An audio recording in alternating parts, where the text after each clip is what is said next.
Assalamualaikum warahmatullahi wabarakatuh. Selamat pagi anak-anak Bapak. Apa kabar semuanya? Sehat? Alhamdulillah. Semoga kita diberikan selalu kesehatan oleh Allah yang Maha Kuasa. Nah, di hari ini kita akan belajar tentang coding dan kecerdasan artifisial atau KA. Nah, apa saja sih yang ada di pelajaran coding dan kecerdasan artifisial? Mari kita lihat materi yang ada di sebelah sini. Ialah berpikir komputasional. Apa sih berpikir komputasional? Berpikir komputasional merupakan proses berpikir yang sistematis dan logis. Dengan kemampuan ini kita dapat mengidentifikasi sebuah permasalahan yang kompleks, kita dapat menemukan solusi yang paling efektif serta efisien untuk mengatasinya. Nah, kita baca lagi. Berpikir komputasional ialah suatu metode untuk memecahkan masalah dengan menerapkan prinsip dan teknik ilmu komputer, atau bukan berarti berpikir seperti komputer itu sendiri. Nah, lanjut. Manfaat berpikir komputasional. Nah, di sini terdapat beberapa manfaat yang dapat kita pahami. Yang pertama, memecahkan masalah kompleks, yakni membantu menyederhanakan masalah yang rumit menjadi lebih mudah dan dikelola.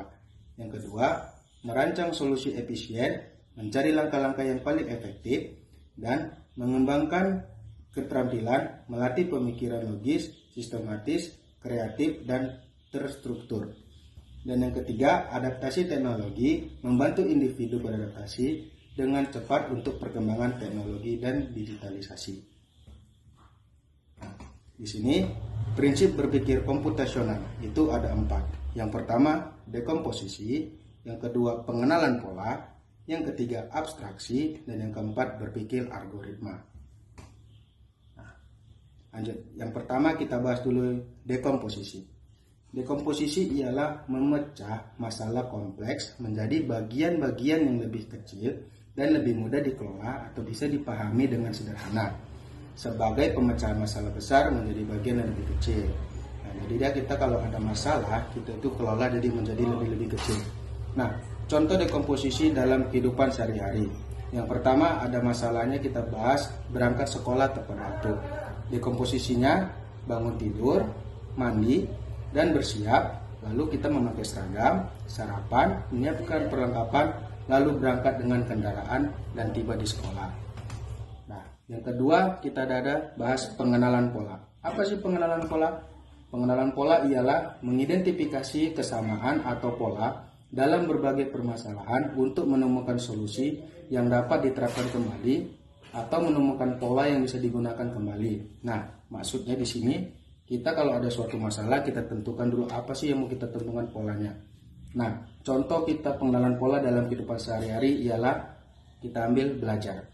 Nah, saat sering kita mengulang pelajaran, nilai ujian kita cenderung lebih baik. Nah, polanya apa? Kita belajar rutin, lalu nilai meningkat. Lanjut, yang ketiga ialah abstraksi. Abstraksi merupakan proses menyaring informasi yang penting dan mengabaikan detail yang tidak relevan, agar masalah lebih sederhana untuk diselesaikan. Nah, kalau kita ada masalah, kita saring lagi, dan kita cari yang relevan atau tidak relevan agar masalah kita lebih sederhana untuk diselesaikan.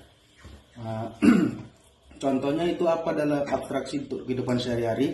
Yang pertama, informasi penting, materi pelajaran yang akan diujikan, rumus, latihan soal. Informasi tidak pentingnya apa? Sejarah, penulis buku, ilustrasi hiasan. Abstraksinya ialah hanya pelajari yang keluar di ujian. Nah, yang keempat, berpikir algoritma. Apa berpikir algoritma? Ialah serangkaian langkah-langkah logis, sistematis, dan berurutan untuk menyelesaikan suatu masalah.